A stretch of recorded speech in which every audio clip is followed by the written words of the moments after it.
Songo yang saya muliakan, saya hormati. Alhamdulillah, acara malam hari ini sangat terasa suasana religinya, kedamaiannya, ketenangannya diiringi dengan hujan yang turun. Dan dikatakan di antara doa itu mustajab, salah satunya tahtal matar, diiringi dengan turunnya hujan. Mudah-mudahan semua hajat dari Sohibul Bait digabung oleh Allah Subhanahu wa Ta'ala beserta kita yang hadir di tempat ini. Amin. Acara ini memadukan dua unsur. Yang pertama syukur, dan yang kedua mahabbah, cinta. Syukur sebab diadakannya akikah, kelahiran daripada cucu Haji Tarno, dan mahabbah kita iringi dengan membaca maulid Nabi Muhammad sallallahu alaihi wasallam sebagai bentuk rasa cinta kita kepada Nabi sallallahu alaihi wasallam. Cucu beliau namanya yang bagian akhir itu Syairazi. Syairazi ini nama daerah yang ada di Persia. Salah satu ulama besar yang mungkin tafaulan dengan nama tersebut, ulama bermadzhab Syafi'i, bernama Al-Imam Abu Ishaq Syairazi, kelahiran tahun 393 Hijriah, wafat 476 Hijriah.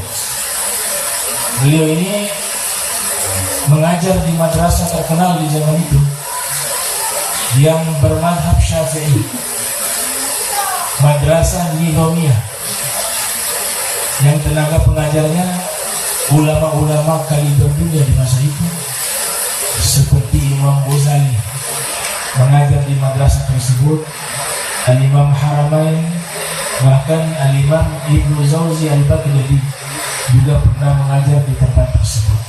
Ini nama yang sangat luar biasa.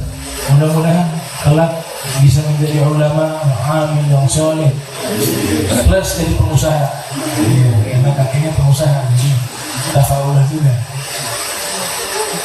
Imam Syairazi ini punya keistimewaan, kitabnya berkah sampai hari ini dikaji di berbagai pesantren baik di Indonesia maupun yang ada di luar negeri, bahkan jadi kitab wajib seperti Muhadzab, Al-Muhadzab karya beliau yang nanti diterangkan oleh Imam Nawawi berjudul Al-Majmu' ala Sahih Muhammad.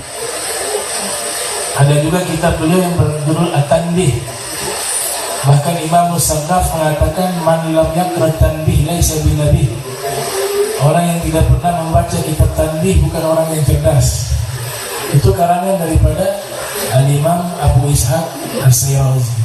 Dan istimewanya kitab beliau yang beliau tulis sudah mendapat restu dari Nabi Muhammad sallallahu alaihi wasallam.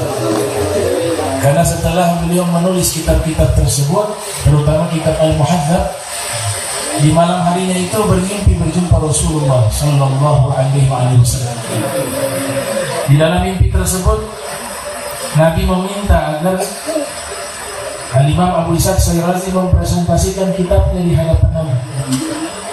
Kata Nabi, Iqra. Di riwayat Nabi yang meminta, kemudian Nabi baca. Dibaca kitab Al-Muhadzab sampai pada akhir dari kitab tersebut.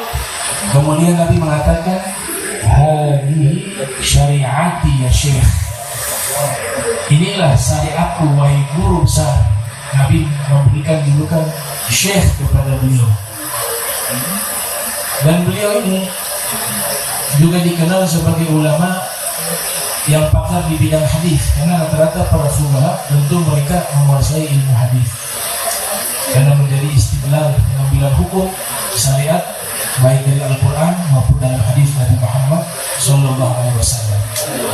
Nah, tentunya nama ini sudah baik, tinggal langkah kedua, pendidikan yang diberikan kepada anak tersebut harus pendidikan yang baik.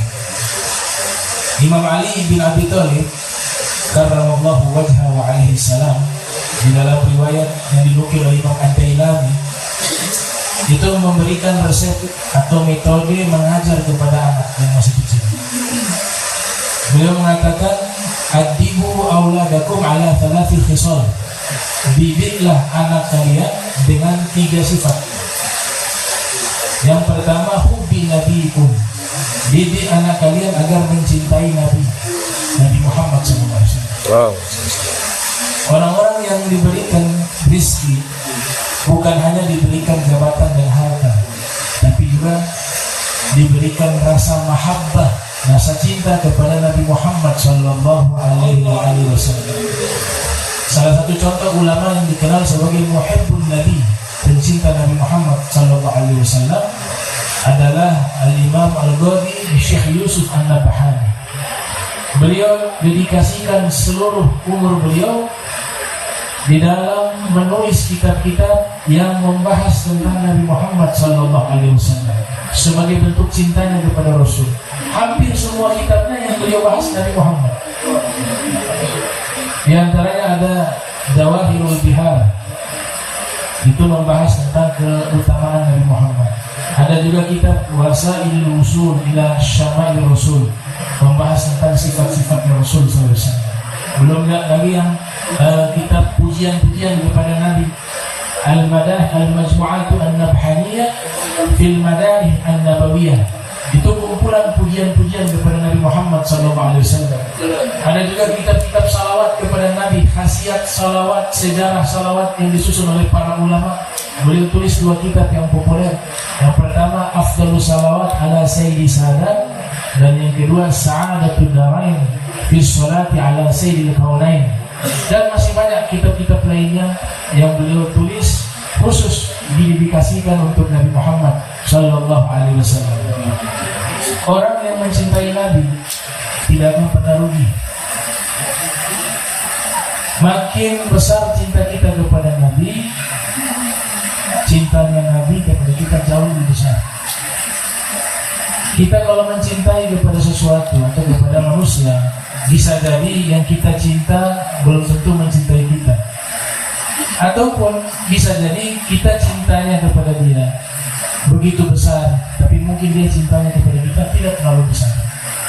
Tapi jika kita mencintai Nabi Muhammad SAW, maka Nabi membalas cinta kita jauh lebih besar dibanding cinta kita kepada Nabi Muhammad SAW. Coba lihat bagaimana begitu cintanya Nabi kepada umatnya. Nabi Idris alaihissalam waktu dibawa oleh malaikat atas perintah Allah untuk jalan-jalan ke surga, itu Nabi Idris sudah tidak mau kembali ke dunia. Dia sudah melihat kenikmatan surga, keindahan surga.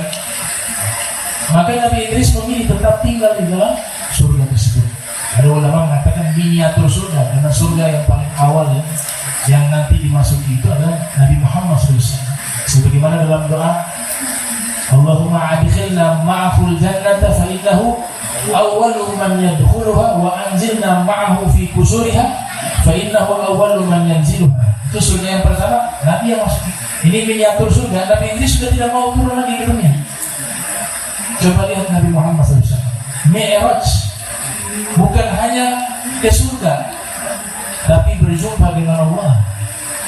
Harusnya tidak balik lagi. Itu sudah puncak dari segala sesuatu. Perjumpaan dengan Allah, puncak dari segala sesuatu, puncak dari segala kenikmatan.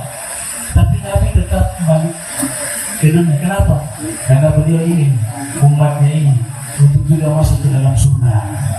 Beliau ingin umatnya juga ini bisa dibina, dididik menjadi orang yang baik, orang yang taat kepada Allah, yang akan mendapatkan ridhonya Allah Subhanahu wa taala. Nah, sebab itulah mendidik anak-anak kita yang paling utama di situ, kata Sayyidina Ali, ajarkan kepada anak kita mencintai Nabi Muhammad sallallahu alaihi wasallam. Ada ayat turun, wa amma bi ni'mati rabbika fahaddith. Adapun dengan nikmat penciptamu maka ceritakanlah, sebutkanlah. Maka Nabi menjawab, Addabani Rabbi fa'ahsana ta'dibi. Allah telah mendidik saya dengan pendidikan terbaik. Jadi nikmat yang paling tertinggi di antaranya adalah adab. Dan adab yang paling tertinggi adalah adab kepada Allah dan adab kepada Nabi Muhammad sallallahu alaihi wasallam. Kemudian yang kedua kata Nabi lewat lisannya Sayyidina Ali bin Abi Thalib, hadis mauquf. Kata Sayyidina Ali, wa hubbi ahli baitihi. Setelah mengajarkan cinta kepada Nabi, maka yang kedua cinta kepada ahli baitnya. Dan yang ketiga baru qiraatil Quran, membaca Al-Quran. Membaca Al-Quran ini kenapa diletakkan di posisi ketiga? Karena orang yang hanya faham Al-Quran, pandai, bahkan menghafal 30 juz Al-Quran, tapi dalam hatinya itu tidak ada kecintaan kepada Nabi Muhammad SAW, tidak ada kecintaan kepada Ahlul Bait Nabi Muhammad SAW, maka Al-Quran itu tidak memberikan manfaat padanya. Bahkan bisa Al-Quran itu melaknatnya sekalipun dia membaca Al-Quran. Dan itu terjadi ketika Sayyidina Ali dibunuh oleh seorang Khawarij yang dikenal sebagai orang yang ibadahnya luar biasa. Bahkan Nabi katakan ibadah mereka itu kalian tidak akan bisa mampu sama dengan ibadah mereka. Sholat malamnya, puasa sunnahnya, bacaan Al-Qurannya, bahkan menghafal Al-Quran 30 juz. Yang membunuh Imam Ali, Ibnu Muljam atau Ibnu Muljim, tadi di depannya mau disebutnya namanya Abdurrahman. Iya ini sejarah ini kalau itu saya lewatin sudah. Abdurrahman, ahabul asma ilallahi ta'ala Abdullah wa Abdurrahman. Tapi Abdul Rahman ini Abdurrahman bin Muljam membunuh Imam Ali bin Abi Thalib karena memvonis kafir. Hafal Al-Quran, kata Imam Zahabi dalam kitab Mizanul I'tidal fi Naqdil Rijal, itu hafal Al-Quran, sholiman bin nahar, ghaliman bil lail, siangnya puasa, malamnya sholat malam, tahajud, hafal Al-Quran. Tapi lihat tadi, di hatinya tidak ada mahabbah kepada Nabi Muhammad SAW, tidak ada mahabbah kepada Ahlul Bait. Akhirnya apa yang terjadi? Nabi katakan manusia yang paling celaka, ashqan nas, di dalam neraka salah satunya yang membunuh onta Nabi Soleh dan yang membunuh Imam Ali bin Abi Thalib. Maka tiga hal ini yang harus menjadi prioritas, mengajarkan anak kita mencintai Nabi Muhammad, Ahlul Bait, dan Al-Quran. Insyaallah Al-Quran ini bisa juga menjadi kebanggaan nanti bagi kedua orang tuanya, dipanggilkan mahkota bagi anaknya yang membaca Al-Quran atau menghafal Al-Quran, dengan tentu dengan memahami Al-Quran dengan benar dari guru-guru yang benar, sehingga Al-Quran itu tidak sampai menjadi melaknat orang yang membacanya. Kam min qari'il Quran wal Quran yal'anuh. Berapa banyak orang yang membaca Al-Quran ternyata Al-Quran melaknatnya. Ya kayak tadi orang tadi hanya lewat tenggorokan kata Nabi, tapi Al-Qurannya nggak masuk ke dalam hati, nggak masuk ke dalam akalnya, maka dia menjadi musuh bagi Al-Quran itu dan Al-Quran memusuhinya. Itu yang disebut diboikot. Al-Quran memboikot dirinya. Qala Rasul, ya Rabbi innal qaumi ittakhadhu hadzal Qur'ana mahjura. Demikian mungkin yang bisa disampaikan. Wassalamualaikum warahmatullahi wabarakatuh. Waalaikumsalam warahmatullahi wabarakatuh. Bismillahirrahmanirrahim. Razzaq al-Kafi al-Ghani al-Wahid al-Majid al-Karim. Assalamualaikum warahmatullahi wabarakatuh. Waalaikumsalam warahmatullahi wabarakatuh. Alhamdulillah wa syukrulillah wa salatu wassalamu ala sayyidina Rasulillah Sayyidina Muhammad ibn Abdullah al-Qa'im bihuquqillah ma daqat illa wa farjallah. Allahumma salli ala Sayyidina Muhammadin miftahi babi rahmatillah adada ma fi ilmillah salatan wa salaman daimaini bidawami mulkillah wa ala alihi wa sahbihi ala kulli dzarratin alfa marra amma ba'd.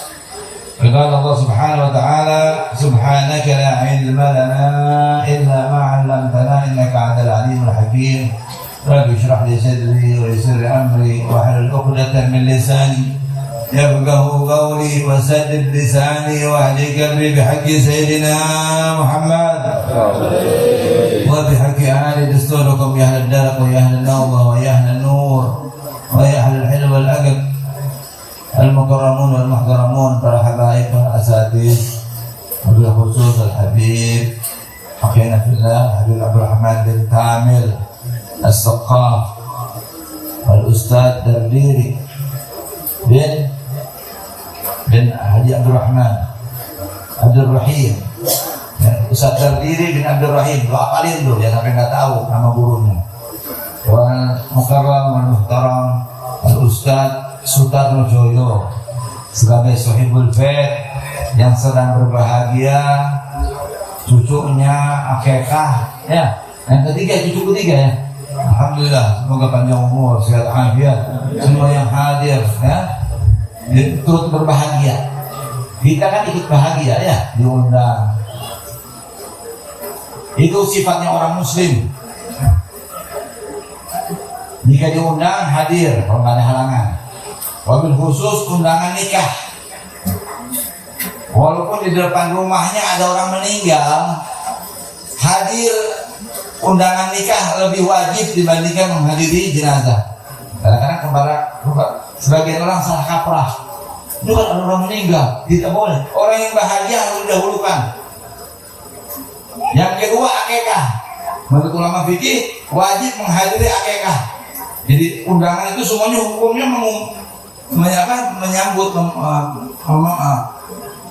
undangan itu hukumnya sunnah semuanya, kecuali akad nikah dan akekah wajib. Duanya. Perhatikan, walaupun di depan rumahmu ada orang meninggal, untuk ulama fikih menyatakan seperti itu. Ya, nah, ini. Sifatnya orang muslim apa?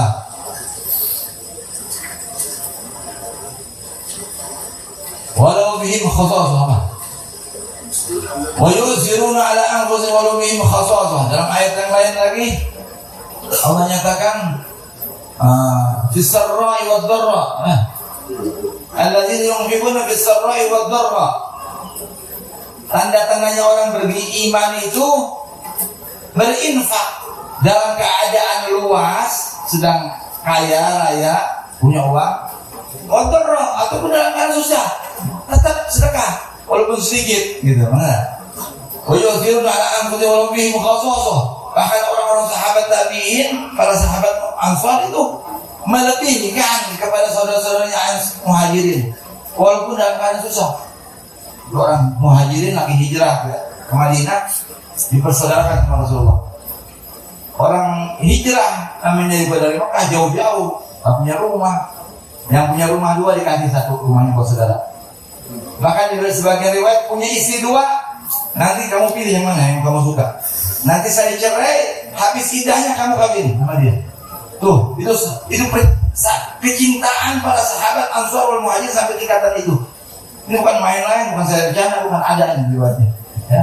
Jadi kadang-kadang orang zaman sekarang aneh, ya nggak ngomongin yang halal diprotes.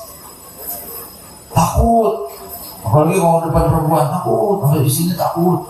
Tapi kalau ngomong zina, maksiat nggak malu. Pejabat-pejabat saya tahu. Kalau ke Jakarta jajan di Jakarta, jajan di Manado, jajan di Makassar. Istrinya pura-pura nggak tahu, padahal tahu. Tapi kalau halal nikah halal, marah. Seolah-olah selingkuh, seolah zalim, seolah-olah Allah inna lillahi wa inna ilaihi raji'un. Padahal nanti di akhir zaman 1:50, Pak. Kalau antum laki-laki yang hebat-hebat seperti ini nih, kawinnya cuma 1, 49 kemana? Kalau 40 kawin 1, 39-nya kemana? Sekarang 1:8. Kalau antum kawin 1, 7-nya kemana? Oh, pada zina. Di mana-mana perzinahan banyak. Kenapa? Kita laki-laki kadang-kadang tidak layak menafkahi. Lemah. Perempuan-perempuan yang kaya itu harusnya melamar laki-laki. Asik. Yang zaman kebalik sekarang. Kebalik. Emang posisinya seperti itu. Nah, sekarang kalau ada yang laki-laki yang kuat, yang mampu, 2, 3 apa-apa halal. Ya, saya dukung. Amin. Ya. Memang ini saya bicara syariat, tidak menganjurkan. Antum berani silahkan, nggak berani ya jangan sendiri. Ya. Nah, ini model-modelnya penakut. Ya. Jadi begitu. Bahagia orang Islam, kita ikut bahagia. Orang Islam sedih, ikut sedih. Itu namanya orang Islam. Makanya ditanyakan dan dinyatakan dalam Al-Quran apa? Inna as-sam'a wal basar wal fu'ad kanu anha mas'ula. Nah, betul kan? Ini hadis Quran nih Ustaz, apa namanya? Kalau saya baca ayat saya tahu salah. Inna as-sam'a, sesungguhnya pendengaran, penglihatan, perasaan, itu hati, ada tanggung jawabnya, ada pertanggungjawabannya. Antum melihat nikmat yang Allah berikan sama orang, kamu bahagia atau kamu iri? Kalau kamu bahagia, senang, beriman, muslim. Kalau kamu sedih, iri, orang beli kulkas kedinginan, beli tempat tidur dia yang nggak bisa tidur. Ini berarti ada masalah ini. Keislamannya, keimanannya ada dipertanyakan. Itu belajar Islam di mana nih? Ya, hatinya kotor berarti. Ya, istighfar. Ya, banyak. Nah itu kita bahagia melihat sesuatu nih, setiap melihat sesuatu nih, masya Allah. Barusan bayi nih dapat diakekahin, masya Allah, tabarakallah, Allahumma shalli ala Muhammad. Itu ajaran Rasul tuh. Setiap melihat kebagusan anak kita berprestasi, masya Allah, tabarakallah, Allahumma shalli ala. Nabi nyatakan dalam sebuah hadis, kullukum ayun illa man burik. Semua kalian punya mata jahat, ada hasutnya mata sedikit-sedikit nih kita nih. Ada ini di hati kita ini. Kecuali yang diberkahi. Lalu sahabat bertanya, man burika ya Rasulullah? Siapa yang diberkahi itu? Man qala masya Allah, tabarakallah, Allahumma shalli ala Muhammad. Yang diberkahi itu yaitu yang setiap melihat kelebihan orang, kebagusan, ucapkan masya Allah, tabarakallah, Allahumma shalli ala Muhammad. Biasa kan itu, ya. Orang termati bilang burumi, mata jahat. Ada dari golongan manusia, ada golongan jin. Makanya kita harus membentengi diri kita setiap hari. Membaca Ratibul Aqtas, Ratibul Haddad, pagi hari baca apa? Wirdul Latif, paling sedikit itu. Dan saya punya guru Al-Habib Hasan bin Abdullah bin Umar Syatri, beliau mewanti-wanti. Saat itu kumpul di ziarah Hud, ya, ulama Ahlul Jahal, mereka sepakat mengijazahkan 4 surat. Ini saya ijazahkan juga sama antum nih. Ba'da maghrib wa ba'da subuh. Kalau tidak sempat baca Wirdul Latif, paling kurang 4 surat ini jangan ditinggal. Pertama Al-Alaq, Iqra bismi rabbikal ladzi khalaq sampai habis. Yang kedua Al-Qadar, inna anzalnahu fi lailatul qadar. Yang ketiga Al-Zalzalah, idza zulzilatil ardu zilzalaha. Yang keempat Quraisy, diila fi Quraisy. Man hafidha arba suwar hadza hafidha min ahli zahir wa ahli batin. Siapa yang menjaga 4 surat ini setelah maghrib dan setelah subuh, maka dijaga dari kejahatan yang berbentuk zahir ataupun berbentuk batin. Berbentuk zahir jelas, hipnotis, sihir, yang orang memukul, menjahat, ngomong tidak baik, menyaci maki sama kita, itu zahir. Yang batin, ya tadi sihir, termasuk hipnotis. Namun sekarang masih orang main, ya orang ternate bilang apa? Doti-doti, main doti-doti, masih. Kita orang Islam kenapa bisa kena doti? Aneh, karena antum tidak berpegang kepada Al-Quran tadi. Nah, Habib Rahman menyatakan tadi Al-Quran dibaca, diamalkan, jadi wirid. 1 hari 1 juz, nggak bisa setengah juz, nggak bisa 1 lembar, nggak bisa keterlaluan. Gue nggak bisa obatin nanti udah. Aksesoris nanti bulan Ramadan tayamum udah berdebu semuanya. Innalillahi wa inna ilaihi raji'un. Nah saya bilang, saya ceramah di mana dijawab tadi berulang nih. Saya nyatakan Quran itu jangan hanya sekedar hafalan, tapi dipahami maksudnya, tujuannya, tafsirnya bagaimana, asbab nuzulnya apa, ya. Hafalannya masya Allah, suaranya melengking, orang kalau baca, waduh, tapi nggak tembus ke hati, cuma sampai tenggorokan doang, nggak ada guna, tidak berefek. Tadi Abdurrahman bin Muljam tadi yang membunuh Sayyidina Ali bin Abi Thalib, hafizul Quran, cuma tingkatan hafal, tapi tidak tingkatan tadabbur, tidak membaca, menghayati makna Al-Quran. Kita nih Quran yang terkenal 6.666 ayat. Kita mengimani 6.665, satu enggak kafir. Korupsi, kita kan suka ngomong nih, pejabat korupsi. Kadang-kadang kita juga sebagai ulama, ustadz korupsi. 6.666, satu dikurangi satu nggak dipercaya. Satu tentang ahlul bait Nabi ini nggak dipakai. Tentang zakat dipakai, tentang sholat dipakai, tentang sedekah benar, mantap lah. Urusan kita sama keluarga Nabi nggak dipakai. Nggak diterima, ente punya iman, ente pengen tes itu membeli ibadah. Saya terus terang sih buka ini masalah. Ini akhir zaman. Kita menghadapi zaman Imam Mahdi, zaman Nabi Isa turun, zaman Dajjal. Dajjal yang baru muncul Imaduddin namanya. Itu anak buahnya yang kecil. Nanti bakal ada yang besar lagi, lebih besar lagi. Kalau anti sama Imaduddin aja sama goyang, udah goyang, apalagi sama Dajjal yang sesungguhnya enak. Makanya surat Kahfi itu baca. Istri-istri kita, anak-anak gadis kita, anak remaja kita di rumah, jangan tinggalkan baca suratul Kahfi hari Jumat. Kalau bisa 3 kali, malam Jumat baca, Jumat pagi baca, Jumat sore baca. Nggak bisa 2 kali, nggak bisa 1 kali, nggak bisa lagi 10 ayat pertama atau 10 ayat terakhir. Kita ini kadang-kadang pengusaha kecil tapi gayanya kayak orang sibuk, kayak punya perusahaan besar. Quran selembar aja kita nggak sempat baca. Orang yang segitu sibuknya, Habibie itu 1 hari, Ainun istrinya Habibie itu punya perusahaan raksasa. 1 hari jadi perusahaan pesawat, 1 nanti di Ijmi, 1 hari di sini, sibuk. Tapi dia sempatkan 1 hari 1 juz baca Quran. Kita nggak kerja apa-apa, banyak waktu kosong, cuman penyakitnya MLS, malas. Padahal kita Quran ini jangan tinggal di akhir zaman. Nabi nyatakan dalam sebuah hadis, taraktu fikum mustaqalain, ma in tamassaktum lan tadillu ba'di abada, kitabullah wa itrati ahli bait. Aku tinggalkan 2 kalian pusaka yang amat berat. Aku tinggalkan 2 pusaka yang amat berat. Emang berat emang. Dia bilang gampang, nggak gampang. Namanya pusaka dan berat. Kalian. Tapi aku tinggalkan 2 pusaka ini, jika kamu memegangnya tidak akan tersesat sampai kapanpun. Mau tidak sesat apa mau sesat? Mau dapat petunjuk apa mau dapat sesat?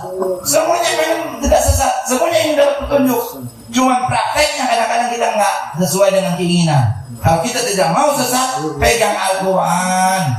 Pusaka yang pertama Al-Quran pegang, baca, hafalkan, amalkan, pahami, ajari sama orang, ikhlaskan, istiqomahkan. Dan yang kedua, keluargaku. Nabi bilang keluarga bukan sunnah. Yang riwayat sunnah itu cuma 1 dalam riwayat Muwatta Malik, dalam riwayat Muslim, dalam Mustadrak Hakim, semuanya menyatakan Quran dan keluarga Nabi tidak bisa dipisah 2 ini. Antum pegang Al-Quran, tinggalkan keluarga Nabi, pincang. Antum cintai keluarga Nabi, tidak pegang Quran, pincang. Dua-duanya harus dipegang. Saya paham.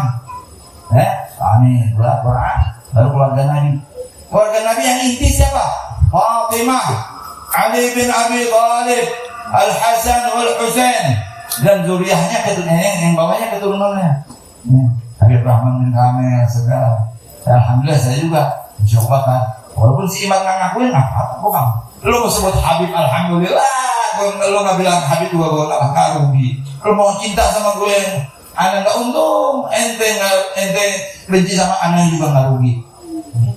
Ini harus dibuka kan masalah. Antum yang ustaz terutama nih, ini pesantren, wali songo, namanya wali songo mau dipecah belah. Wali songo mau dibenturkan sama ahlul bait sama habaib. Seolah-olah nih habaib keturunan palsu, ini wali songo keturunan asli. Anda tahu dari mana? Kalau ente ngerti ahli nasab dunia, memprotes sesuatu masalah yang jelas. Oh, ini ente sendiri gak jelas keturunannya. Manusia tidak ada. Masalahnya jelas. Nisbatnya ke Usman kakek dari ibu, nggak bisa pakai marga ibu itu nggak boleh, haram. Nggak boleh, harus pakai marga bapak. Bin bapak, itu Islam. Ini ilmu. Jangan sampai kita terbawa, masalah kecil dibesar-besarin, yang besar permasalahan umat kita pura-pura nggak tahu. Apa permasalahan besar? Balik kita bersatu umat Islam. Itu permasalahan nomor satu. Yang kedua, kembali kepada belajar ilmu, nuntut ilmu agama dan ilmu pengetahuan. Nabi nyatakan dalam sebuah hadis, halaka ummati fi syai'ain, tarkul ilmi wa jam'ul mali. Celakanya umatku ini dua perkara. Kalau sudah meninggalkan ilmu agama dan hanya kerjaannya usaha ngumpulin harta. Akan kenyang-kenyang. Firaun sampai Haman, Qarun nggak habis-habis. Dua ini nggak pernah kenyang, ilmu sama harta. Tapi kalau ilmu bagus, tapi kalau harta, ya Allah, punya harta segitu banyak tapi bodoh. Baca Quran nggak bisa, baca hadis nggak bisa, baca zikir nggak bisa, baca ini nggak ngerti. Inna lillahi wa inna ilaihi. Oh saya malu, nggak usah malu. Lo jangan masih hidup, jangan masih ada waktu penyesalan. Nanti kalau sudah di alam kubur, itu waktu tidak berguna lagi penyesalan. Mau menyesal bagaimana? Udah dipukul. Mumpung masih hidup dan kita putus generasi kebodohan kita. Anak kita jangan sampai bodoh. Cucu kita harus pintar. Dan siapa mencintai para ulama, kalau dia tidak jadi ulama, maka anaknya jadi ulama. Kalau anaknya belum jadi ulama, pasti cucunya jadi ulama. Itu jaminan para ulama-ulama. Ibn Smith menyatakan begitu juga. Ya, jadi hormatin. Ini sekarang kita nih mengerti mana penghormatan sama ilmu agama itu ada. Nggak ada, karena kita nggak diajarinnya kumpulin duit, nanti umroh 5 tahun sekali naik haji. Seolah-olah beragama itu umroh, melihat Ka'bah, menyium Hajar Aswad, Quran hafal.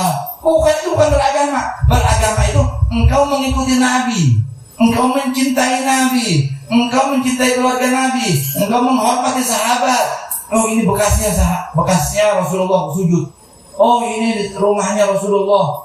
Oh ini anaknya cucunya Rasulullah. Ini sendalnya Rasulullah. Dan semua apa saja yang disandarkan kepada Rasulullah menjadi mulia. Pembantu siapa ini? Pembantu Rasulullah, Zaid bin Harith. Siapa ini? Sendalnya siapa? Sendalnya Rasulullah. Sendalnya Rasulullah itu naik ke Mi'raj. Isra wal Mi'raj dan suruh buka. Nabi Musa suruh buka sendal, baru di Bukit Tursina. Ikhla'na alaih fa innaka bil wadil muqaddas. Itu buka sendalmu, kamu di Bukit Tursina, bukit yang suci. Nabi Musa nih, kalimullah, mau berdialog sama Allah seperti kita mau masuk masjid, suruh buka sendal, karena tempat yang suci.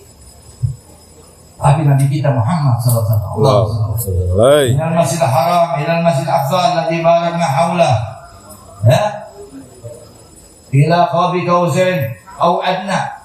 Wala qara'ahu inda nazlatin ukhra inda sidratil muntaha ila qabi kausain au adna. Dan surah An-Najm itu surat Isra itu menjelaskan tentang Isra Nabi, perjalanan malam dari Masjidil Haram dan Masjidil Aqsa. Tapi Mi'raj itu diceritakan dalam surah An-Najm. Wan najmi idza hawa ma dhalla sahibukum wa ma gawa wa ma yantiqu 'anil hawa in huwa illa wahid sampai seterusnya. Nanti diceritakan walaqad ra'ahu inda nazlatin ukhra inda sidratil muntaha. Nabi Muhammad melihat Jibril dengan bentuk yang asli di Sidratul Muntaha. Tahu Sidratul Muntaha? Sidr itu pohon bidara yang paling besar di langit. Itu ada pohon besar, Sidratul Muntaha. Di langit itu juga dapat Sidratul Muntaha. Nah, Jibril sampai situ aja. Kata Nabi Muhammad, mau naik lagi nggak bisa. Bilang, ahakadza fa'alu sahibi, apakah ini yang dilakukan teman sama teman? Maksudnya, kalau kita berangkat, dia datang, contohnya, saya datang sama istri saya, pulang sama istri saya. Saya datang sama Pak Ali, berangkat pulangnya sama Pak Ali. Kan gitu. Jangan pisah di tengah jalan gitu. Ini baru kan Nabi Muhammad mau naik rafraf ila al-arsh ila rafrafil ala. Ya, ila qaumi kausain aw adna. Diumpamakan jarak Nabi Muhammad dengan Allah itu seperti 2 busur panah atau lebih dekat lagi. Itu malaikat tidak bisa sampai ke situ. Jibril tidak bisa sampai. Apakah ini lakukan teman kepada teman? Bukan, wahai Rasulullah. Seandainya aku melangkah 1 langkah lagi, badanku akan terbakar. Allahumma shalli ala Muhammad. Allahumma shalli ala Muhammad. Mulai. Tapi engkau bisa melanjutkan perjalanannya. Ayo, kami mau. Ya, ini juga nanti dijelasin sama ulama tauhid. Kadang-kadang nih Wahabi cingkrang tuh yang suka ngomong sedikit-sedikit bid'ah.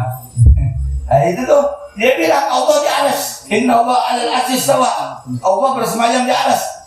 Enak aja. Dibahlulin. Nabi Muhammad mi'raj ke langit, bukan Allah ada di langit, bukan Allah di atas, bukan. Kita angkat tangan doa ke langit, bukan Allah di langit, bukan. Sebagaimana kita sholat ke Ka'bah, bukan Allah di Ka'bah, bukan. Ini namanya kiblat. Kiblat itu sholat al-Ka'bah, kiblat itu doa sama. Kiblatnya untuk menyamakan arah sholat menuju Ka'bah. Orang yang di kita nih di Indonesia menuju Mekah, orang Mekah menuju Masjidil Haram, orang depan Masjidil Haram menuju Ka'bah. Untuk menyamakan sama arah. Ya. Kalau orang doa angkat ke langit, sunnah angkat tangan gini. Kalau wudu apalagi angkat tangannya begini. Asyhadu an la ilaha illallah wahdahu la syarika lah wa asyhadu anna Muhammadar Rasulullah wa asyhadu anna Muhammadan abduhu wa rasuluh. Lihat ke bawah. Allahumma ja'alni minat tawwabin wa ja'alni minal mutatahhirin wa ja'alni min ibadikas sholihin. Itu salah satu cara. Namanya kiblat doa, bukan Allah ada di langit. Nabi Muhammad juga mi'raj, bukan berarti Allah ada di langit. Ya. Karena istawa di mana? Istawa menguasai. Kenapa? Karena arsy adalah makhluk Allah. Sebelum Allah menciptakan arsy, Allah sudah ada. Allah tidak butuh tempat, Allah tidak butuh waktu. Allah yang menciptakan waktu, Allah yang menciptakan tempat. Nah, itu yang harus dipahami ya. Nah, itu semoga akidah kita betul. Cuma Allah ingin menunjukkan, hei sekalian manusia, jin, malaikat, hai para nabi, hai para rasul. Ini Habibi Muhammad, manusia spesial. Tidak seperti manusia seperti kalian. Maka ada sebagian orang, Muhammad itu sama seperti aku, seperti kita manusia biasa. Enak aja loh. Indama ana basyarun mithlukum yuha ilayya. Aku manusia seperti kalian, tetapi aku mendapatkan wahyu dari Allah. Itu yang bedanya. Makannya sama, minum sama. Nanti beda. Nabi makannya juga ya nggak dengan adab, 3 korma cukup. Kita kan sepiring pulang dipadok tuh. Ini mau nyamain kita sama Nabi jauh, sama wali aja beda. Jadi klasifikasi ini ada, cuman bukan untuk sombong, cuman untuk bersyukur supaya beradab. Kita tidak akan sampai kepada Allah kita hormati kecuali kita mencintai Nabi Muhammad. Kita tidak akan sampai kepada Nabi Muhammad kecuali kita mencintai keluarga Nabi Muhammad. Kita tidak sampai kepada keluarga Nabi Muhammad kecuali kita ada Islam, ada iman. Ya, jadi saya bilang dari Quran yang hanya dihafal tapi diamalkan, ditelaah, ditadaburi, dihayati. Jadi besok ke Mekah ngelayani Allah. Oh di sini tempat Rasulullah. Oh di sini sama keluarga Nabi dulu di sini. Oh kebayang itu, rohnya hidup.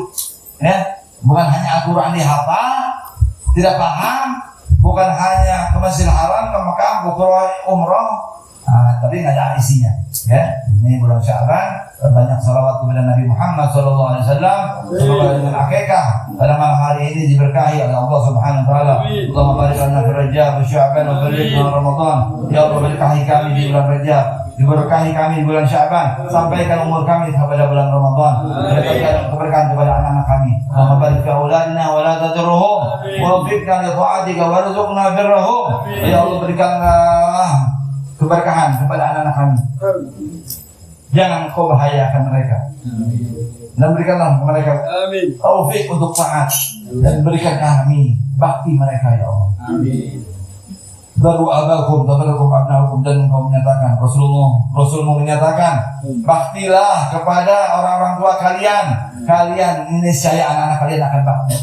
Karena tadi nududan sebagai karena kau menanam kau akan menuai. Kalau kita bakti sama orang tua kita hormat sama guru-guru kita hormat, insya Allah anak cucu kita hormat sama kita.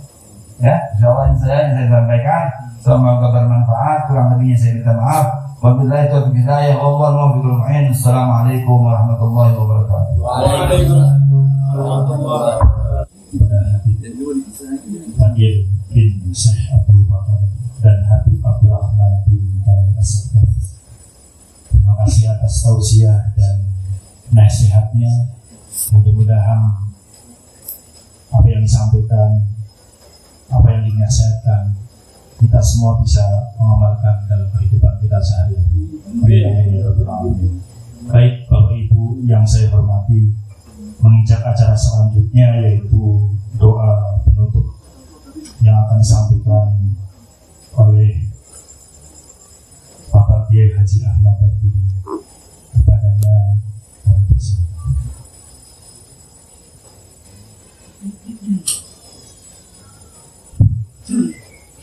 أعوذ بالله من الشيطان الرجيم بسم الله الرحمن الرحيم الحمد لله رب العالمين اللهم صل وسلم على سيدنا محمد وعلى آله وصحبه أجمعين جعلنا الله وإياكم ممن يستوجب شفاعته ويرجو رحمته ورأفته اللهم بحرمة هذا النبي الكريم وآله وأصحابه السالكين على منهجه القويم اجعلنا من خيار أمته واسترنا بدين أمته وانشرنا غدا في زمرته واستعمل ألسنتنا في مدي ونصرته واهدنا متمسكين بسنته وطاعته ومتنا على حبه وجماعته اللهم أدخلنا معه الجنة فإنه أول من يدخلها وأنزلنا معه في كسورها فإنه أول من ينزلها وارحمنا يوم يشفع الخلائق فترحمها اللهم ارزقنا زيارته في كل سنة ولا تجعلنا من الغافلين عنك ولا عنه قدر سنة اللهم لا تجعل في مجلسنا هذا إلا وسعت بمن التوبة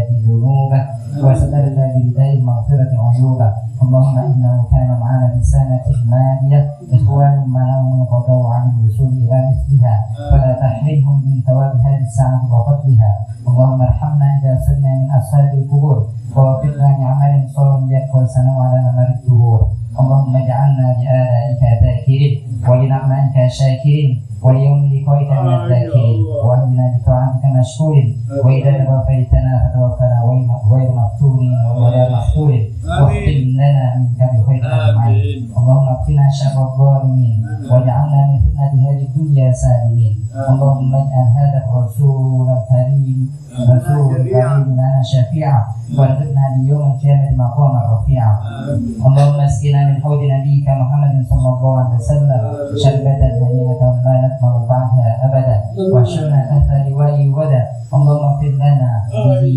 ولآبائنا وأمهاتنا ولمشايخنا ولمعلمينا وللحقوق علينا ولجميع المؤمنين والمؤمنات والمسلمين والمسلمات الأحياء منهم والأموات اللهم بارك لنا في رجب وشعبان وبلغنا رمضان اللهم اجعل جمعنا هذا جمعا مرحوما وتفرقنا من بعده تفرقا معصوما ربنا آتنا في الدنيا حسنة وفي الآخرة حسنة وقنا عذاب النار سبحان ربك رب العزة عما يصفون وسلام على المرسلين والحمد لله رب العالمين.